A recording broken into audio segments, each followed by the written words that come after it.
नमस्कार मंडळी, moms recipes and creative लाईफस्टाईलमध्ये तुमचे खूप खूप स्वागत आहे। चला तर मग झटपट असे बाजरीच्या पिठाचे धपाटे बनवूयात। तर मी इथे 2 वाट्या बाजरीचं पीठ घेतलं आहे आणि अर्धी वाटी बेसन पीठ घेतलं आहे। आता यामध्ये आपण 2 मध्यम आकाराचे बारीक चिरलेले टोमॅटो घालून घेऊया आणि भरपूर सारी कोथिंबीर घालून घेऊया आणि चॉपरमध्ये मी इथे 2 मध्यम आकाराचे बारीक कांदे चिरून घेतले आहे, ते आपण यामध्ये घालून घेऊया। 4 हिरव्या मिरच्या आणि 5 ते 6 लसूण पाकळ्या व अर्धा चमचा जिरे घालून हे मिक्सरमध्ये वाटण करून घेतलं आहे। आता त्याची पेस्ट आपण टाकून घेऊया आणि यामध्ये मी ऑरिगॅनो टाकून घेणार आहे अर्धा चमचा। तुम्ही याऐवजी आमचूर पावडर टाकली तरीही चालेल किंवा नाही टाकली तरी सुद्धा चालेल। यामुळे थोडीशी धपाट्याला ही आंबट चव येते आणि टोमॅटोमुळे सुद्धा आंबट चव येते, छान लागतात।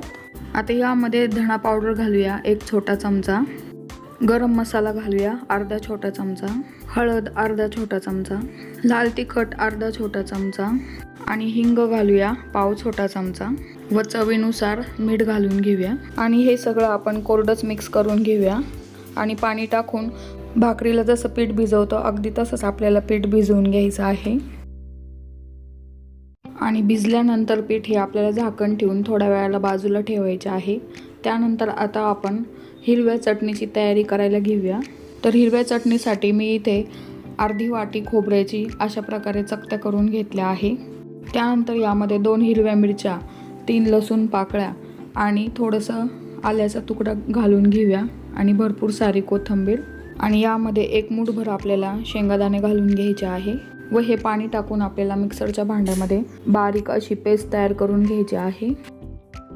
हे बघा, अशा प्रकारे मी पेस्ट करून घेतली आहे। आता यामध्ये आपण अर्धा लिंबू पिळून घेऊया आणि मीठ घालूया चवीनुसार। आता आपण या चटणीला फोडणी देऊन घेऊया। तर फोडणीसाठी मी इथे 1.5 पळी तेल घातलं आहे। तेल तापलं की यामध्ये 1 चमचा मोहरी घालून घेऊया, पाव चमचा हिंग घालूया व लगेच कढीपत्त्याची पाने घालून घेऊया आणि चटणीचं जे केलेलं वाटण आहे ते घालून घेऊया आणि आवडीप्रमाणे आपल्याला चटणी घट पातळ करून घ्यायची आहे व ही चटणी मी 2 मिनिटे गरम करून घेत आहे। तर तयार आहे मस्त अशी चटपटीत सुक्या खोबऱ्याची चटणी।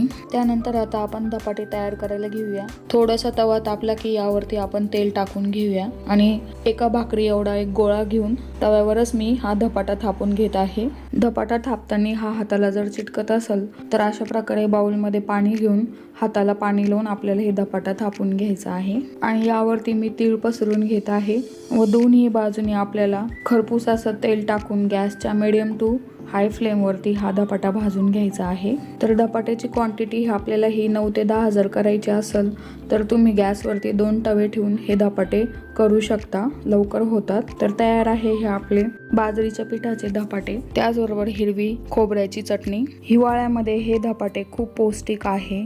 तर मंडळी, तुम्हाला ही रेसिपी कशी वाटली कमेंट करून नक्की सांगा व माझ्या यूट्यूब चॅनलवरती नवीन असाल तर चॅनलला नक्की सबस्क्राईब करा।